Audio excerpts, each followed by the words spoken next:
नम, नमस्कार सुप्रभात दोस्तों। आज अपन बात करेंगे पब्लिक एडमिनिस्ट्रेशन की, लोक प्रशासन। अभी कल परसों ही पता नहीं किसी का मैसेज आया तो या फिर कुछ था, तो ये सब्जेक्ट बच रहा था। इस पे पहले 2 नंबर का मैं थोड़ा सा चर्चा कर लेता हूँ। बुक्स भी पूछी थी उन्होंने, क्या प्रॉपर रिसोर्सेज हैं।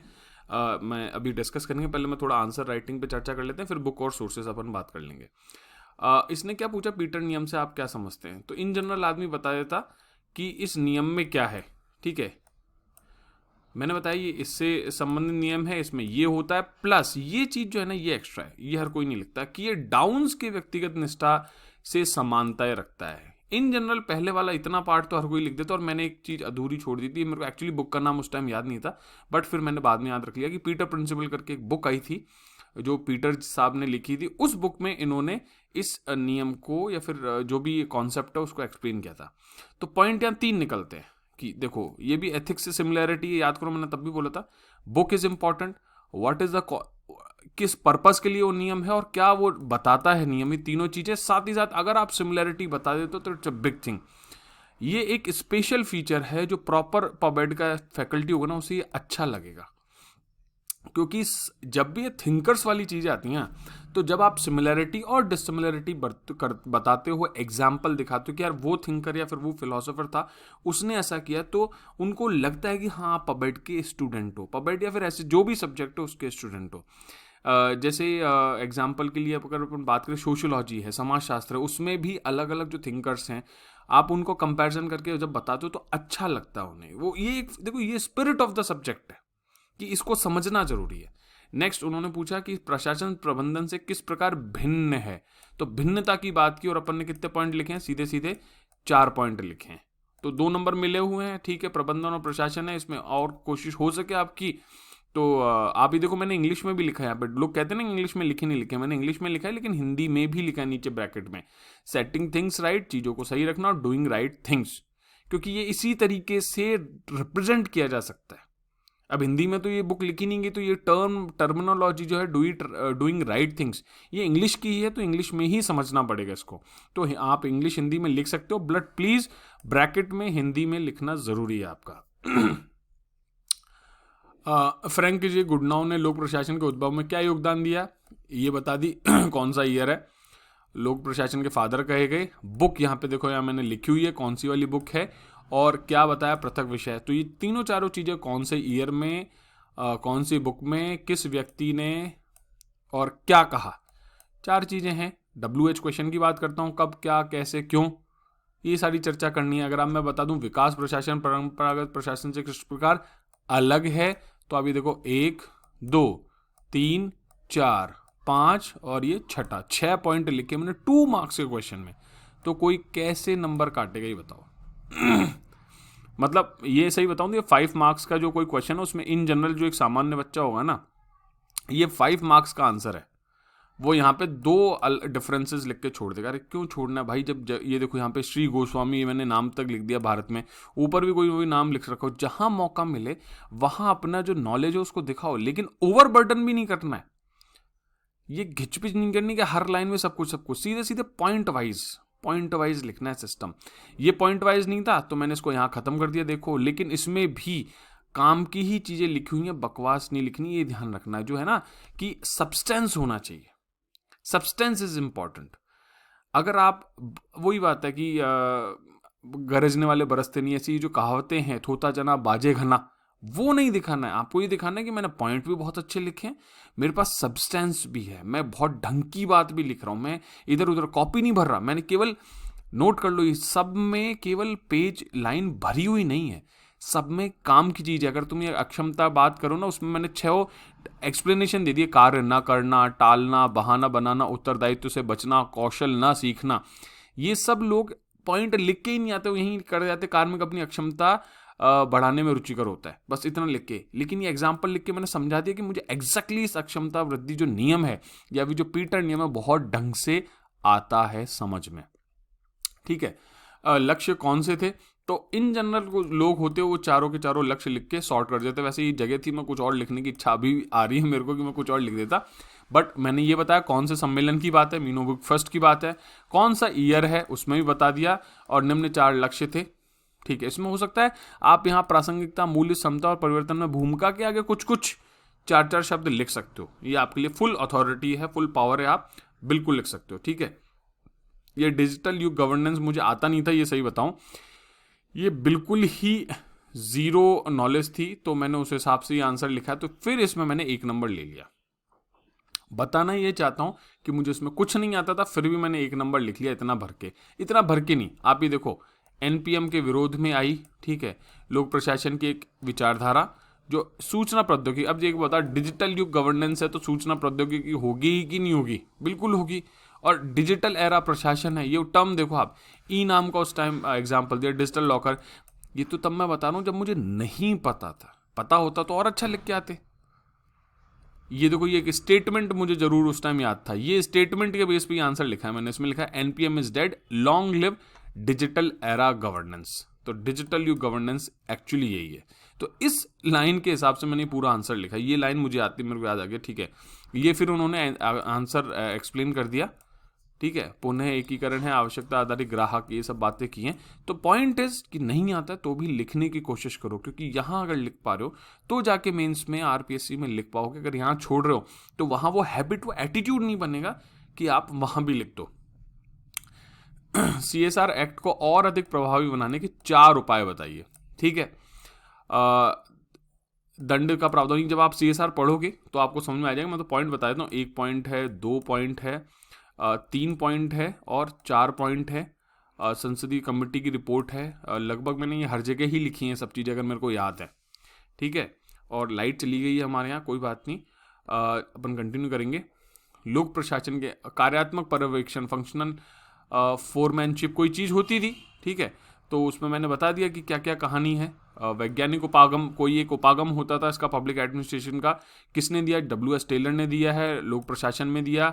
आदेश की एकता को नकारता है, ये सब उसने एक्सप्लेन करके मैंने इसमें लिख दिया है। यहाँ पे मैंने ये भी एग्जाम्पल दिया है कि ये एग्जाम्पल देके समझा दिया कि हाँ भैया मुझे पता है कि फंक्शनल फोरमैनशिप होती क्या है। एक एग्जाम्पल इन्होंने एक्स्ट्रा दिया है, तो ये मैंने बाद में अपने नोट्स में एड ऑन कर लिया था। ठीक है, हेनरी फ्योल के किन्हीं 4 सिद्धांतों का मैंने बताया किसके समर्थक, और 14 सिद्धांत थी, 14 में से मैंने लिख दिए 7। मैंने कहा 2 तो दोगे, 7 लिखे, और हो सकता है 8 भी लिख देता मैं, 8 नहीं सॉरी 6 लिखे, 7 नहीं लिखे, तो 6 लिखे मैं, तो हो सकता है 2 जगह पढ़ी है तो 2 जगह और लिख दो, क्या फर्क पड़ता है भाई। नंबर कटने नहीं छोड़ना है, कोई गुंजाइश नहीं छोड़नी, वो काट ले। सबसे बड़ी बात, एक भी गुंजाइश नहीं छोड़नी है कि वो काट ले। वेबर द्वारा बताया कि नौकरशाही के प्रकार, ठीक है, तो ये हो सकता है मुझे 1 नंबर दिया है या 2 नंबर दिया, मुझे नहीं 2 ही नंबर दिए हुए हैं। ठीक है, सीधी सीधी बात है। तो वैसे इन्होंने और भी बातें बताई, लेकिन उस पर चर्चा नहीं करूँगा, मैंने बता दिया। एग्जाम्पल यहाँ जरूर दे सकता था मैं। ठीक है, यहाँ एग्जाम्पल की कमी है मेरे हिसाब से, एग्जाम्पल मुझे बताना है। मैट्रिक संगठन, यहाँ पे देखो मैंने मैप भी बना दिया, मैं तो छोटा सा डायग्राम भी बना दिया। कहने का मतलब यही है कि जहाँ जहाँ जिस जिस चीज़ की संभावना थी उस चीज़ को मैंने इंक्लूड किया है। यहाँ पे मैप बनाने की संभावना छोटी सी, बहुत छोटी सी। यहाँ पॉइंट से मैंने बताया कार्मिक भी है, और इससे बताया कि ये स्तर भी है।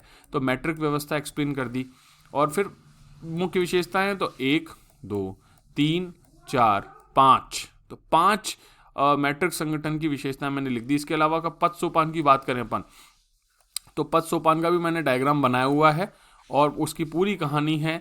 डी से एच को सूचना देने में ये वाला पूरा चैनल का प्रयोग, डी से इस एच को जब मुझे सूचना देनी है तो ये पूरा चैनल करके ही जाएगा। ये एक्चुअली पद सोपान है। मैक्स वेबर की हायरार्की जो ब्यूरोक्रेसी है उसमें इस तरीके की व्यवस्था की बात है, हायरार्की जिसे बोलते हैं पद सोपान। तो इस तरीके से आप ये डायग्राम बना के भी चीज़ एक्सप्लेन कर सकते हो, और बहुत बेहतर तरीके से आप आंसर दे सकते हो। आदेश की एकता है, 1.5 नंबर है। जो भी एग्जाम्पल है, प्रासंगिकता वर्तमान में देखो, अब यहाँ मैंने कहानी तो लिखी कि होती क्या है, बट आज की तारीख में इसकी प्रासंगिकता मैंने लिखी अलग से कि ये जो चीजें हैं इनके लिए आज भी ये प्रासंगिक है। तो ये एक्स्ट्रा चीज है, समझ लो इस चीज को, ये एक्स्ट्रा है जो आपको नंबर अदर क्वेश्चंस में एक्स्ट्रा नंबर दिला देगी। नियंत्रण का क्षेत्र विस्तृत हो रहा है, तो उसमें भी 2 मार्क्स हैं। क्यों? पॉइंट 1 पॉइंट है, 2 है, 3 है, तो ऐसे 3-4 पॉइंट लिखे, 3 पॉइंट ही लिखे हुए हैं वैसे तो। द्वारा उच्चत पहले से अधिक अधीनस्थों पर एक साथ सम्यक रूप से नियंत्रण रख सकते हैं। नेक्स्ट उसने पूछा प्रत्यायोजन विकेंद्रीकरण मुख्य अंतर पूछे, तो अपन ने 5 अंतर लिखे हैं। समझो आप, 5 अंतर। बड़ी बात थी, मैं वापस से कहता हूँ 5 नंबर के क्वेश्चन में आप इन्हीं को तो एलोबरेट करके लिखना है। 5 नंबर वाले में अगर ये क्वेश्चन आ जाए प्रत्यायोजन और विकेंद्रीकरण में मुख्य अंतर क्या है, तो इन्हीं को तो एलोबरेट किया जाएगा और 1 पॉइंट एक्स्ट्रा बढ़ा दोगे आप, और क्या करोगे। तो ये कला आप में आनी चाहिए कि भाई अगर एक ही क्वेश्चन 50 में आ रहा है और एक ही क्वेश्चन 15 में आ रहा है तो मैं उसको कैसे हैंडल करूंगा, और वही क्वेश्चन अगर आपका 100 में आ जाए तो मैं कैसे हैंडल करूंगा। यही तो कला है, और यही सीखनी, इस तैयारी, इस प्रैक्टिस के दौरान हमें सीखना ही यही है कि हम इसे कहते हैं ना मिडिल पाथ कैसे। 50 वर्ड्स वाला क्वेश्चन तैयार करो जिसे आप 15 वर्ड्स में भी डाल दो और जिसे आप 100 वर्ड्स में भी डाल दो। यही तो सीखना है, ये सबसे ज़्यादा इंपॉर्टेंट चीज़ है आपको सीखने की, ध्यान रखना। सेम यहाँ पे देख लो, लोक सेवक का समर्पण किसके प्रति होना चाहिए, तो ये सारे पॉइंट लिखे हुए हैं संविधान के आदर्शों पर। मुझे नहीं पता लोकतांत्रिक मूल्य, संविधान शब्द नहीं लिखा, वो शायद इन्हें चाहिए था, तो संविधान लिखना है ज़रूरी है, ठीक है। इसके अलावा विवाद के मुख्य कारणों को इंगित करो, तो 1 कारण, 2 कारण, 3 कारण, 4 कारण। प्रथम प्रशासनिक सुधार आयोग, ठीक है, फर्स्ट ARC जिसे कहते हैं। सेकेंड ARC सुन ली होगी आप लोगों ने, ये फर्स्ट ARC थी जो मोरारजी देसाई साहब की अध्यक्षता में गठित हुई थी, तो उन्होंने ये रिकमेंडेशन दी थी। और जिला राजस्व प्रशासन का पद सोपान, तो ये आपको ये फैक्चुअल है, ये पता होना चाहिए। संरचना की बात है, वो संरचना में जो भी है वो फैक्ट है, वो पता होना चाहिए। हाँ, ये हो सकता है कि आप वर्तमान में इनके अध्यक्ष एक्स्ट्रा एड ऑन कर देते कि वर्तमान की राजस्थान राज्य मानवाधिकार आयोग उसके अध्यक्ष ये हैं, ठीक है। इसके अलावा 4P से आप क्या समझते हैं, तो 4P बता दिया, प्लान, पॉलिसी, प्रोग्राम, प्रोजेक्ट। अब दुनिया यही बता दी थी, अपन ने इसका थोड़ा सा एक्सप्लेनेशन जो है वो भी कर दिया। यही मैंने वहाँ पे भी बताया आपको कि इस क्वेश्चन में भी ये शायद यही क्वेश्चन था, यहाँ पे भी आप हल्का सा एक्सप्लेनेशन कर सकते हो, ठीक है। सॉर्टेड है, प्रबंध विकास में सहायक है, पूरा एंड तक लिखा हुआ है, एग्जाम्पल है, सारी ही चीज़ें ऐड करने की कोशिश की गई है, ये सारी चीज़ें, ठीक है। पर्यवेक्षण, सुपरविजन से क्या मतलब, ये भी 2 पॉइंट की बात की गई है। मतलब कहने का मतलब है कि 4 अल्पकालिक वित्त स्रोत है, 1 2 3 4 5 लिख दिया। कन्वीनियंस प्रोडक्ट नहीं आता तो 0, ठीक है। हो सकता था मैं उसको लिख के आ सकता था, यह संभावना थी, लेकिन मैं नहीं लिख के आया। फिर भी मेरे इस पेपर में शायद 120 से ज़्यादा मार्क्स हैं आउट ऑफ 200 एक्चुअली, ठीक है। भर्ती के लिए बाह्य स्रोत ये वो वाला वो ऐड कर दिया शायद उन्होंने, इसलिए मैं नहीं हो गया यार मेरे को। 1 2 3 4 और 5, सीधी बात। और इन्होंने छठा और ऐड करवा दिया नए अवसर, तो ये मैं नोट कर लेता हूँ अपनी कॉपी में बाद में कि हाँ, नए अवसर भी जब भी पॉइंट है तो नया अवसर भी लिखना है। 1.5 मार्क्स हैं, तो ओवरऑल मार्किंग अच्छी है, ठीक है। ये 3 3.5 इन पे बाद में चर्चा करेंगे। पॉवर्टी के 5 मार्क्स। तो घूम फिर के बात समझ में आ रही कि जितनी जगह है उतना लिखो, काम की चीज़ लिखो, बकवास मत लिखो, ठीक है। पबेट की बुक, पबेट की, राजस्थान गवर्नमेंट की, RBSC की 2 बुक्स आती हैं, क्लियर और विश्वास आप मानो मेरा, एज इट इज सिलेबस है, as it is, you must read them. आज की तारीख में पढ़ना शुरू कर दो और पबेट का सिलेबस जहां तक चांसेस है नहीं बदलेगा। पबेट विल बी कंटिन्यूड। इसको इसी तरीके से 1-2 पॉइंट बदल सकते हैं, बट पबेट में जो कॉमन चीज़ें हैं वो ही दी हुई है। पबेट में बहुत बेसिक सिलेबस ही है अपना, बहुत बड़ा या डिफरेंट सिलेबस नहीं है, तो ये चीज़ें रहनी है।